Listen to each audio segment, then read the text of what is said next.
Good morning. मैं लोकेश चौधरी, आप सबका ऑनलाइन क्लासेज में स्वागत है। ठीक है, लास्ट वीडियो में हमारे वैल्यू रसायन जो चैप्टर चल रहा है उसमें फैराडे के नियमों का हमने अध्ययन किया था। आज है परबल वैद्युत अपघट्यों की मोलर चालकता पर तन्यता का प्रभाव, यानी कि परबल अपघट्य हैं उनकी जो मोलर चालकता है उनके ऊपर तन्यता का क्या प्रभाव होता है। देखो, कोई भी परबल वैद्युत अपघट्य है उसको तनु करने पर उसकी जो मोलर चालकता है उसमें वृद्धि होती है, यानी कि मोलर चालकता में वृद्धि होती है, क्योंकि परबल वैद्युत अपघट्य पूर्णतया अपने आयनों में वियोजित हो जाता है।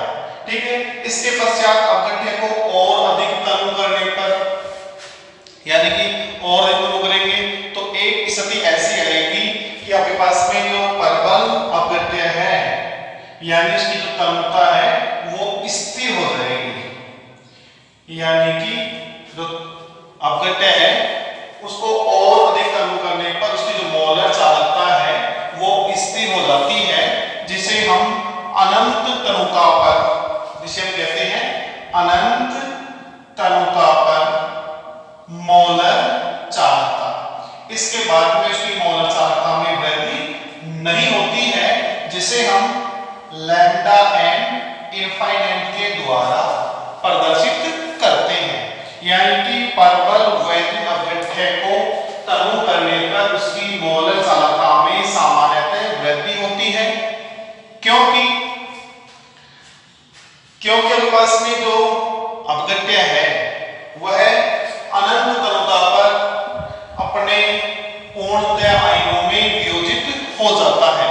उस अपघट्य को और अधिक तनु करेंगे तो और अधिक तनु करने पर उसकी जो मोलर चालकता है उसका मान स्थिर हो जाता है। ठीक है, इसके पश्चात उसको कितना भी तनु करो उसकी जो मोलर चालकता है उसके ऊपर कोई प्रभाव नहीं पड़ेगा, जिसे हम कहते हैं अनंत तनुता पर मोलर चालकता, जिसे हम लैम्डा एन इनफाइनाइट के द्वारा प्रदर्शित करते हैं। इसके अलावा डेवाई हकल व ओनसेगर नामक वैज्ञानिक ने, यानी कि ये दोनों वैज्ञानिक हैं, इन दोनों वैज्ञानिकों ने परबल वैद्युत अपघट्य की मोलर चालकता, परबल वैद्युत अपघट्यों की मोलर चालकता, जिसको हम लैम्डा एम के द्वारा रिप्रेजेंट कर सकते हैं, तथा सांद्रता के मध्य एक संबंध प्रतिपादित किया, जिसे एक निम्न समीकरण के द्वारा प्रदर्शित कर सकते हैं। लैम्डा एन बराबर lambda N infinite minus B under root C. यहां पे जो लैम्डा एन है ये मोलर चालकता है, लैम्डा एन इनफाइनाइट अनंत तनुता पर मोलर चालकता है। यहां पे बी एक स्थिरांक है, कांस्टेंट है, और सी है सांद्रता। ठीक है, अब है नेक्स्ट टॉपिक दुर्बल वैद्युत अपघट्यों की मोलर चालकता पर अनंत तनुता का प्रभाव। ठीक है, अब कोई भी दुर्बल वैद्युत अपघट्य है उसको तनु करेंगे तो तनु करने पर सामान्यतः उसकी जो मोलर चालकता है उसमें वृद्धि होती है, इसके पश्चात उसको और अधिक तनु करेंगे तो वह परबल वैद्युत अपघट्य की भांति व्यवहार करने लगता है, क्योंकि इस स्थिति के अंदर यह अपने आयनों में पूर्णतया वियोजित हो जाता है। यानी कि दुर्बल वैद्युत अपघट्य को आप तनु करेंगे तो सामान्यतः इसकी मोलर चालकता बढ़ेगी। इसको अनंत तनुता पर इसकी जो मोलर चालकता लेंगे तो उस कंडीशन में यह परबल वैद्युत अपघट्य की भांति व्यवहार करता है, क्योंकि इस स्थिति में यह अपने आयनों में पूर्णतया वियोजित हो जाता है। ठीक है। अब जो दुर्बल अपघट्य है यानी कि एसिटिक अम्ल के दुर्बल वैद्युत अपघट्य है, जिसको हम एक ग्राफ के द्वारा रिप्रेजेंट कर सकते हैं।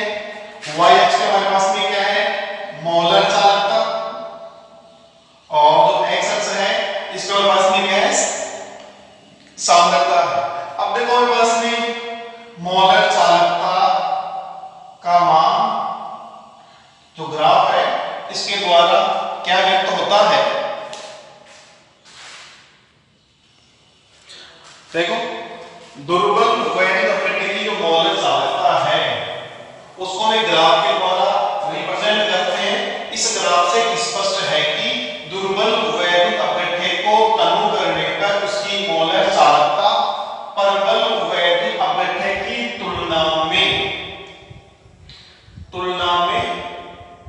इसकी चालकता है उसमें अधिक वृद्धि होती है, क्योंकि इसका जो वियोजन है यानी कि इसका जो वियोजन क्षमता है वो अनंत तनुता पर परबल वैद्युत अपघट्य की तुलना में अधिक होता है, जिसे हम एक समीकरण के द्वारा इक्वेशन के द्वारा रिप्रेजेंट कर सकते हैं। अल्फा बराबर लैम्डा n की पावर c और यहाँ पे लैम्डा इनफाइनाइट। ठीक है। अल्फा है यहाँ पे दुर्बल वैद्युत अपघट्यों का वियोजन और लैम्डा c है, c सांद्रता पर दुर्बल वैद्युत अपघट्यों की मोलर चालकता। ठीक है। लैम्डा n इनफाइनाइट है, अनंत तनुता पर दुर्बल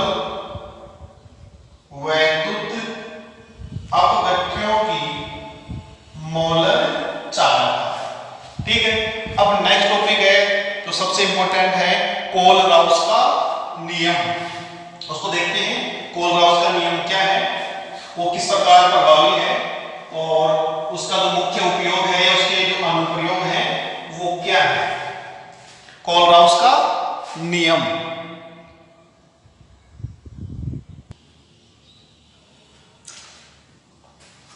कोलराउस का नियम, सबसे पहले यह नियम वैद्युत अपघट्यों के आयनों के स्वतंत्र अभिगमन पर आधारित है, यानी कि आयनों के स्वतंत्र अभिगमन पर आधारित है। दूसरा है कि कोलराउस का नियम क्या है, यानी कि ये कोलराउस नियम की इक्वेशन है।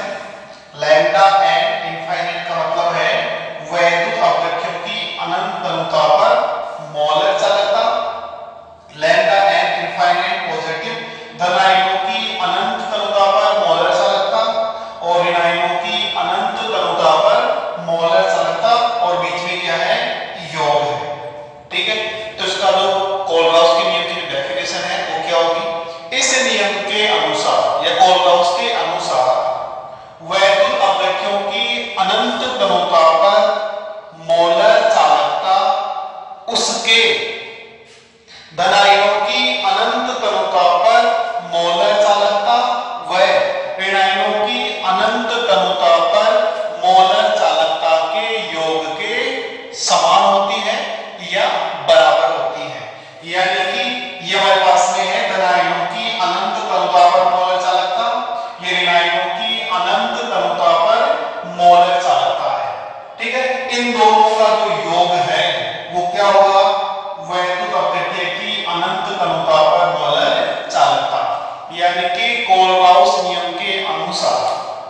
किसी अपघट्य की, किसी वैद्युत अपघट्य की अनंत क्रमता पर मोलर चालकता, उसके धन आयनों की अनंत क्रमता पर मोलर चालकता व ऋण आयनों की अनंत क्रमता पर मोलर चालकता के योग के बराबर होती है। यह कोलब्रुक का नियम है। जैसे हमारे पास में कोई एग्जांपल है, जैसे हमने एग्जांपल लिया कि हमारे पास में NaCl अपघट्य है, NaCl वैद्युत अपघट्य है, ठीक है। इसको हम आयनों में तोड़ें तो क्या हो जाएगा, Na+ और Cl-।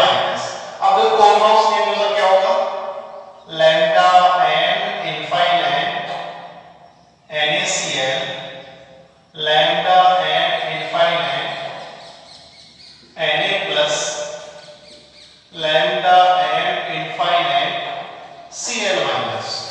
ठीक है, यानी कि हमारे पास में धन आयनों की अनंतता और ऋण आयनों की अनंतता, इन दोनों का जो योग है वो किसी वैद्युत अपघट्य की अनंत क्रमता पर मोलर चालकता के योग के बराबर होती है, ठीक है। इन दोनों का योग इसके बराबर है। अब यहाँ पे आयनों की संख्या 1 है। अगर आयनों की संख्या 1 से अधिक हो तो देखो, यदि किसी वैद्युत अपघट्य के आयनों की संख्या 1 से अधिक हो, यहाँ दोनों में एक आयन है, अगर 1 से अधिक आयन हो तो कोलब्रुक नियम को हम निम्न प्रकार लिखते हैं, लैम्डा m इनफाइनाइट बराबर, अब यहाँ पे क्या जाएगा, V+ और V-।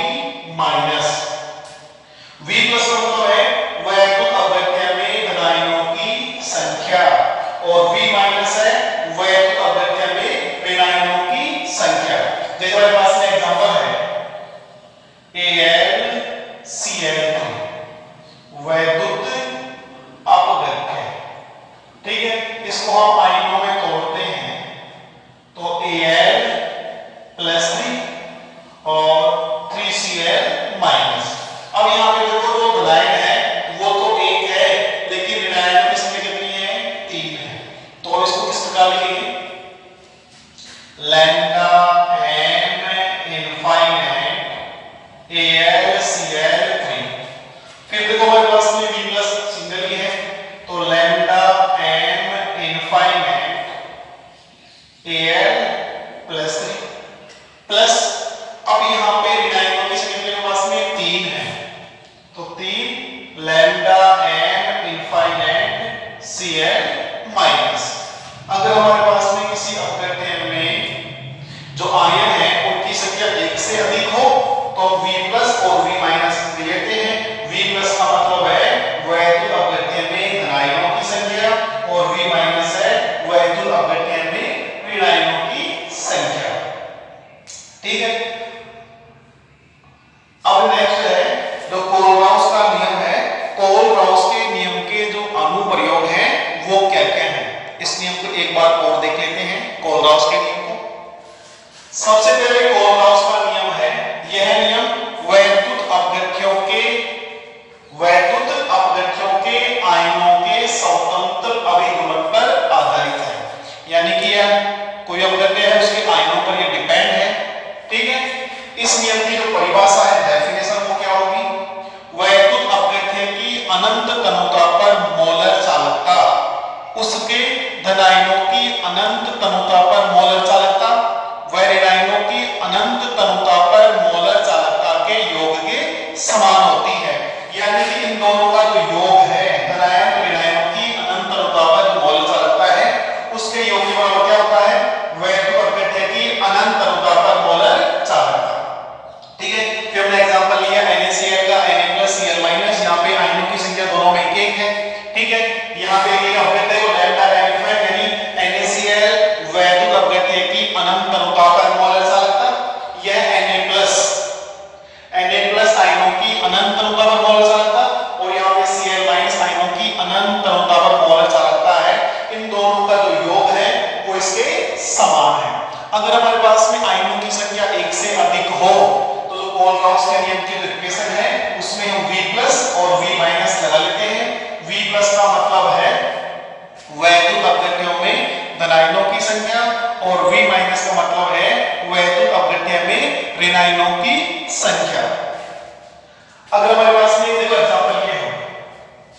Al2SO4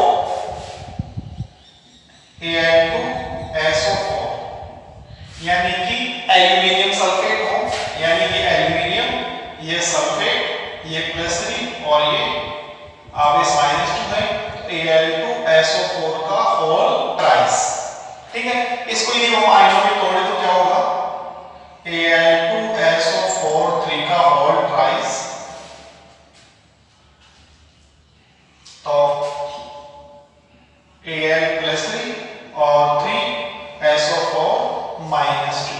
ठीक है, और इसको यदि इसके रूप में रिप्रेजेंट करें तो लैम्डा एन इनफाइनाइट Al2SO4 3 का होल ट्राइस, फिर 2 लैम्डा एन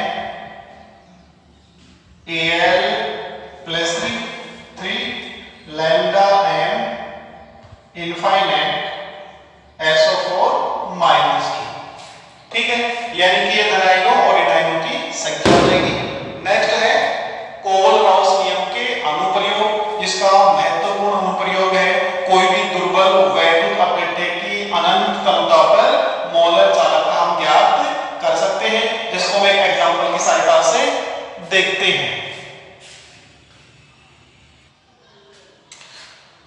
कोल-राउस नियम के पहला जो अनुप्रयोग है, दुर्बल वैद्युत अपघट्यों की अनंत तनुता पर मोलर चालकता ज्ञात करना। तो देखो, कोई भी दुर्बल वैद्युत अपघट्य है, उसकी अनंत तनुता पर मोलर चालकता का मान हम प्रबल वैद्युत अपघट्यों की सहायता से ज्ञात कर सकते हैं। फॉर एग्जांपल, एसिटिक अम्ल एक दुर्बल वैद्युत अपघट्य है, जिसका हमारे को अनंत तनुता पर मोलर चालकता ज्ञात करनी है।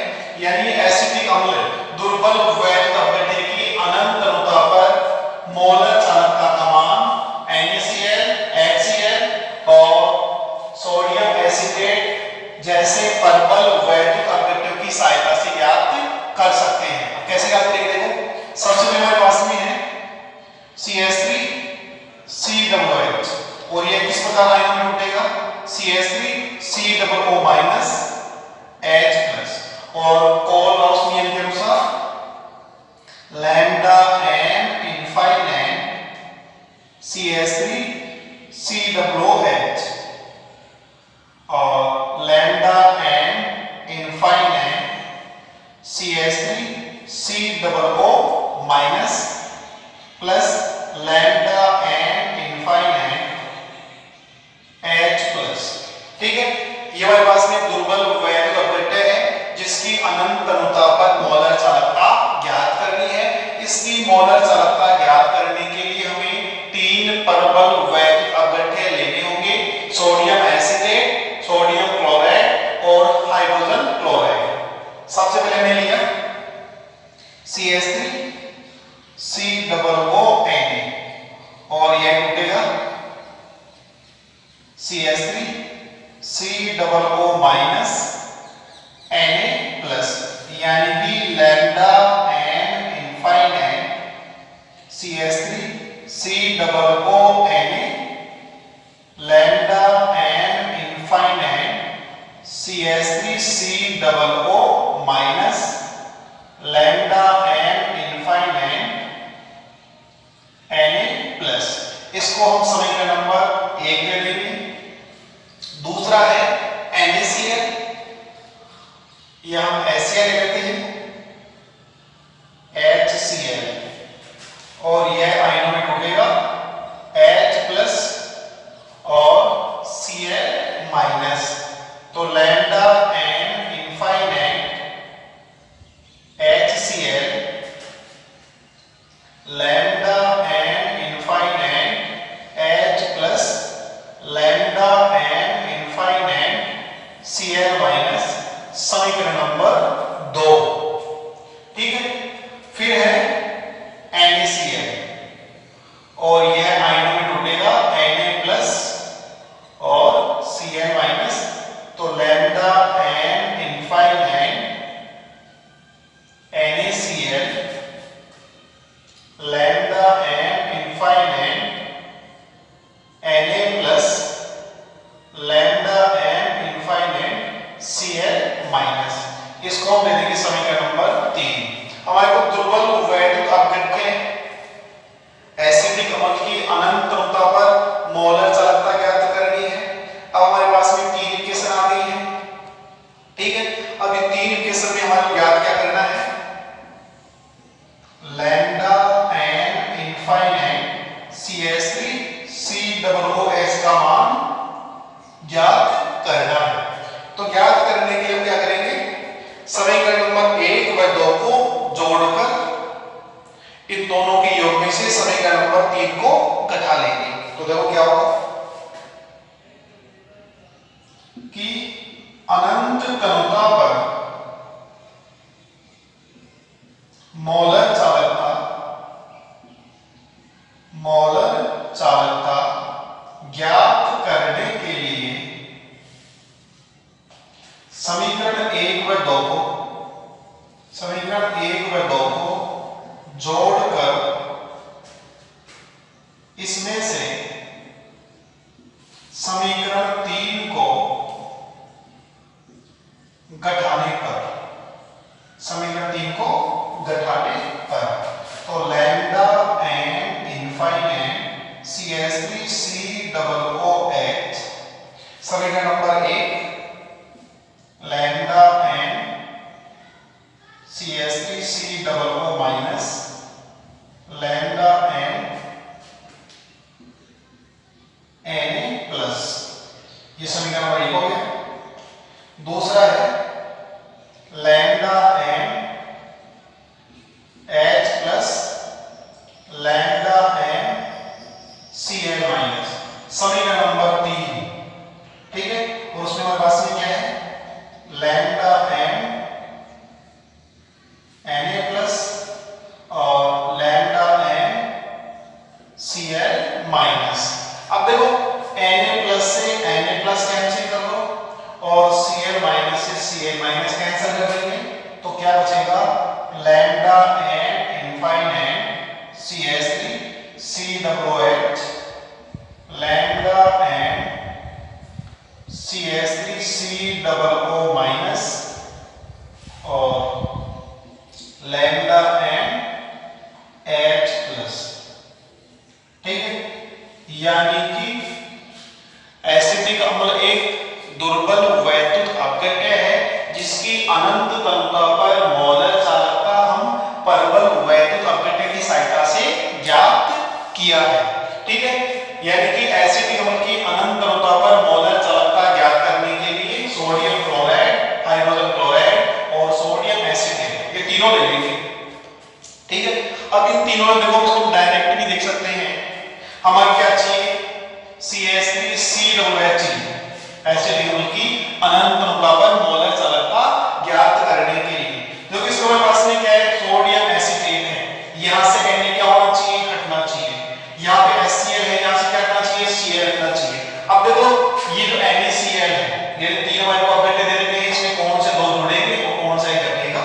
इसमें देखो सोडियम एसिटेट है, इसमें जो Na है यानी ये Na इस Na को यहां से हटा सकता है और HCl में इस Cl को ये H हटा सकता है, या इन दोनों को हम यहाँ पे ऐड कर देंगे, ठीक है। और इसको कर देंगे माइनस, तो माइनस करेंगे तो ये Cl को रिप्लेस कर देगा और इस ये Na को और ये Cl को, हमारे पास में सोडियम एसिटेट बन जाएगा, ठीक है।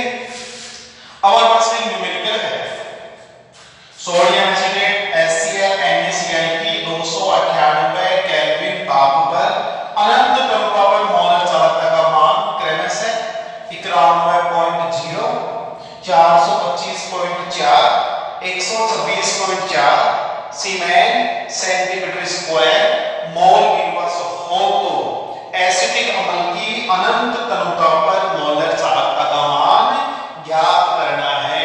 हमें यहाँ पे 3 प्रबल वैद्युत अपघट्य की अनंत तरुणता पर मोलर चालकता का मान दिया हुआ है, ठीक है। और हमारे को दुर्बल वैद्युत अपघट्य की अनंत तरुणता पर मोलर चालकता ज्ञात करनी है।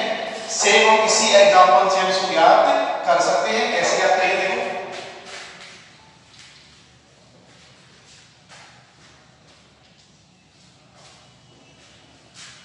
यानी कि हमारे को इस क्वेश्चन को सॉल्व करने के लिए हमारे को sodium lambda N infinite CH3 COOH की अनंत तनुता पर मोलर चालकता का मान ज्ञात करना है। ठीक है, अब देखो यहाँ पे तीन अपघट्य हैं, सोडियम एसिटेट, HCl और NaCl। इन सब का हम क्या करेंगे, देखो lambda N infinite CH3 COO minus lambda an infinite H+, ये हमारे पास में इसका, फिर HCl है plus lambda an infinite H+, lambda an infinite Cl minus और फिर माइनस लैम्डा एन Na+ और लैम्डा एन Cl माइनस, यानी कि इन दोनों को ऐड करके और इसको हम माइनस कर लेंगे। इसका मान कितना है हमारे पास में, देखो इसका मान में दे रखा है 91.0, इसका मान है 425.4, तो इसका मान दे रखा है 126.4। ठीक है, यहां से ये Na है, Na+ से Na+ और Cl से Cl यहाँ पे कैंसिल हो जाएगा। Lambda N infinite CH3 COOH, फिर इसका मान हमारे पास में है 91.0 plus 425.4 minus 126.4 cement centimetre square mole inverse. अब दो को ऐड कर लेंगे, 425.4 91.0 4 6 11, ये हो जाएगा 516.4 माइनस 126.4 126.4 0 0 9 और 3, यानी कि लैम्डा एन इनफाइनाइट यानी कि अनंत तनुता पर मोलर चालकता का मान आएगा 390.0 सीमेन सेंटीमीटर स्क्वायर मोल इनवर्स। यानी कि इस न्यूमेरिकल में आपको कोई भी न्यूमेरिकल दे दिया जाए, उस न्यूमेरिकल में हमें कोई देखना है कि हमारे पास में तीन या दो जैसे हमारे पास में क्वेश्चन होगा, उसमें जो परवल वैद्युत अपघट्य है उनको कौन से को जोड़ना है, कौन से को घटाना है। ये तीन के हमारे पास में CH3 COO Na HCl और NaCl, इन तीनों का मान दे रखा था।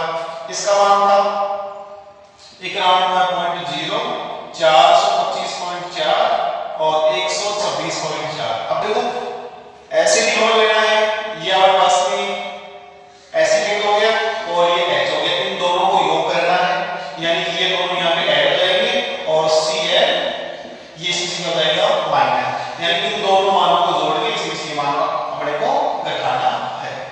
ठीक है, और ये मान हमारे पास आ जाएगा 390.0 सीमेन सेंटीमीटर स्क्वायर मोल इनवर्स। इसी के आधार पर इसके जो अन्य अनुप्रयोग हैं वो भी हम देख सकते।